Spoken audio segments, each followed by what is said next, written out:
Mohammed Muntaka, Interior Minister, has spoken. He has responded to the cries of the people about service recruitment. Yeah, or more results by aptitude testing to a man person. He is saying, they just wanted to have the best and the best. They wanted to select the best out of the best because they are having issues in the system. In the service. People are there and they are mentally unstable. People are in the security system and they are drug addicts. So they just wanted to choose the right persons. And that is why some people has been disqualified. All of us know you want to get a professional police officer. You want to get a professional immigration officer. You just don't want any person who will go in. I'm sorry to say this. We are having a challenge with people with mental issues in the service. You have people with drug issues in the service. All these things are things that you use, and through that, some people will fall along the way to enable you get, someone said, about the best of best. By now somebody is sitting in the house and he's doing like this, she's doing like this. Honorable, is this what you are telling us? Is this what you are telling us? Especially the NDC grassroots now, you promise you are disqualified or money there. They are the ones crying a lot because promise and fail. Promise and fail. It is not easy. This is not all that he said though. He also went ahead to say so they had to do pruning and screening and everything just to cut off the number because the slots are just small. I have SALAAMA 360, and if you haven't subscribed to this channel yet, please subscribe and also follow us on TikTok, Facebook, Instagram, everywhere at SALAAMA 360. Now, let's move on to the story. So, I am pretty sure you've come across these videos on social media where the applicants are crying. They are saying, they've went through everything. They've bought the applications. They've went for body selection, submitted documents and everything. But they wrote aptitude tests just early this March and the results are in. They checked and they've been disqualified. Meanwhile, everything that they did, they completed it, they qualified. Why now aptitude test that does not even have results? Masa, you cannot grow Ghana. Mommy and cannot cray. The woman said, Muntaka, Honorable Muntaka. We're disappointing. We're disappointing. Papa. As a driver, what's me apply for? Service. My body selection be bia me niama me dia me ye bia na da so no obetimi obia betimi akenkan ready ahwe ya fem ba attitude test to catch and say attitude test na ya qualify drive any attitude test as a driver no ade so de mama ye car no na so mama hunu se me ntu car na na hwe se me nim car na kan pa ba obi afa kan exam obi a ba attitude test na say ya fail Ghana, Sisaya na mekodia, wow. Because me medjuma abome. And I'm sad even. And this is not the only person who is crying. This one is saying he's applying to be a driver in the service, but Oma man and chika. And he wanted to just drive a car and not say, oh, you can drive. You are good or you are not good at driving. And Mujine and also the disqualified now. No one can no. And hano. But must aptitude test. What is aptitude test? Driven idiot or think fan hobey. Now, like I said, he's not the only person. If you check on social media, there are lots of results and they are all disqualifiers. They've all been disqualified. And they are talking that their money should be returned, of which Honorable Afenyo Markins also said something. Say, if Yanfa or Mua, the following year, there should be a system that will push them there. And this year, not that same batch, next year you choose some from. Beyond this, we may have to even look at the number of people who have bought forms and have gone through all this hell, and whether there is a way that if they don't get the opportunity, they get their monies refunded. If they cannot refund, then there must be a system to move them next year. Yes, Mr. Speaker. A system of, because over 250,000 people have bought forms, 90,000 plus going through aptitude tests, and we are being told only 5,000 will be taken. All those revenues, monies, Mr. Speaker, it is us, they come to us. So that is a secondary issue. Now, Now, Honorable Muntaka was sitting there and was like, you people, is that how you are? Is that how are you? Do you think that's how we do things? So let's say 1 million people applied, we should select all the 1 million. Oh, nah, we don't do that here. We don't do that here.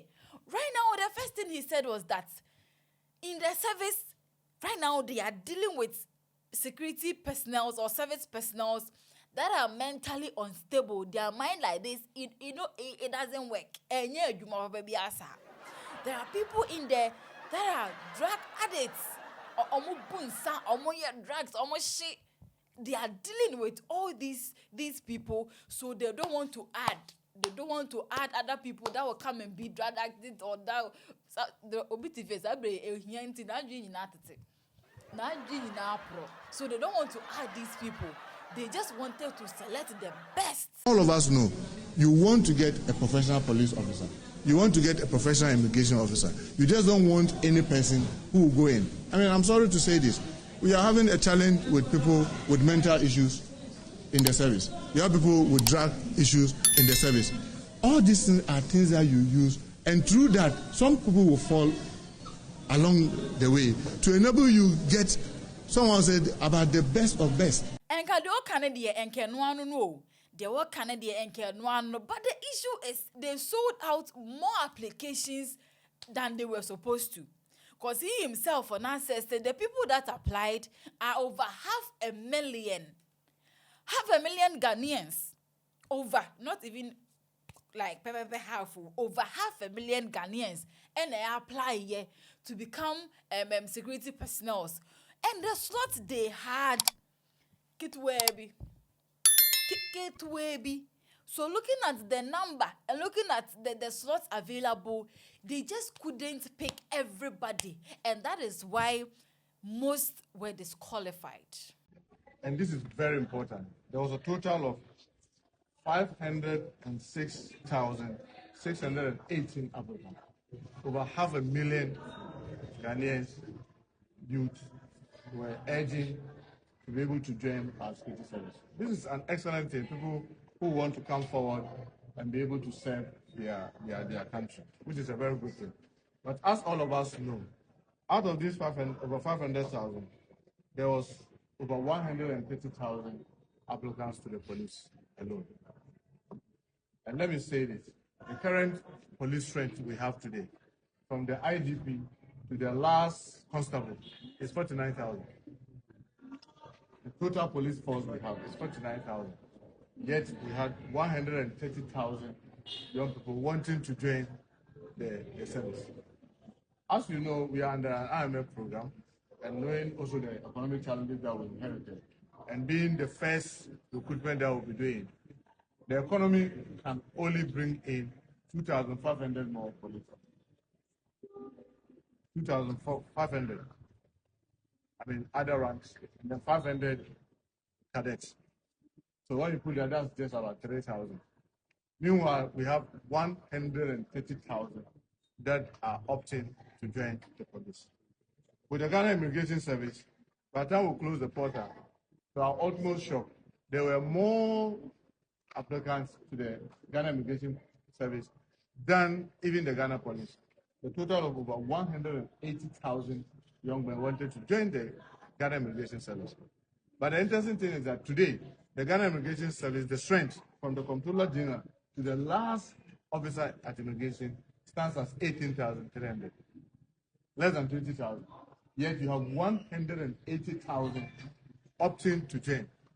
And unfortunately, because of the space, the physical space, we could only have a space for 1,000. We could have space for only 1,000. When you come to Ghana Fire Service, by the time the portal closed, there were 124,000 applicants. 124,000 applicants for Ghana National Fire Service. Meanwhile, the current National Fire Service, from the chief fire officer to the last officer, they are just about 17,000 plus. Yet you have 124,000 wanting to join the Ghana National Fire Service. The Ghana Prison Service, when the portal closed, there were 71,000 applicants.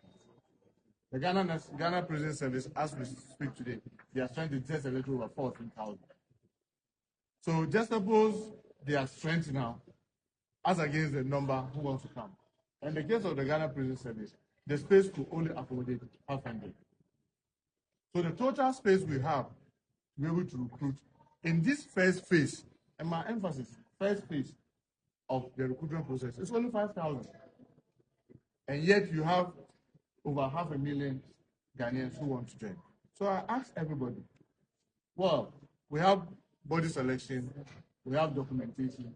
When we finish, I mean, usually these ones, because they're about document and body selection, not too many people do. I mean, by the time we finish, those who got disqualified through documentation and other things, they were less than, what do you call it?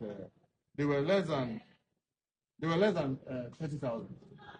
Honorable, I say okay, dear. And I make an enke no enke. You are right with selecting the best, with having limited slots. Enke no. But the issue is, why did you give out this kind of number? I mean, forms out the microphone, draw some chance slot. I want bro so bebre. Let's say you wanted 10 people. Why then do you give out forms to, let's say, 200 people? Oh yes, a bit choky, bro. So people are going to be disappointed. So you wanted 10 people, then let's say you give out forms to like 20 people, 25 people, bro, so 30 people. With that, then you will get the best out of the 30 or the 20. But if you want, let's say, 49,000 people and you gave out forms to 1 million people, trust me, they are going to beat you with their mouth. They cannot beat you with their hands, but with their mouth, with social media. Trust me, omu di be good so honorable. Omu di be good so said the workers saying them to me say bufu kakra wo mu, but we are then omu di be good so. I have SALAAMA 360. I would love to know what you also think about it. And if today is your first time watching us, please subscribe to the YouTube channel at SALAAMA 360. Do well to click on the bell notification button as well, so that if we post any other video, you are going to be the first to watch. Follow us also on TikTok, Facebook, Instagram, everywhere at all at SALAAMA 360. Monsieur Frère SALAAMA. Away.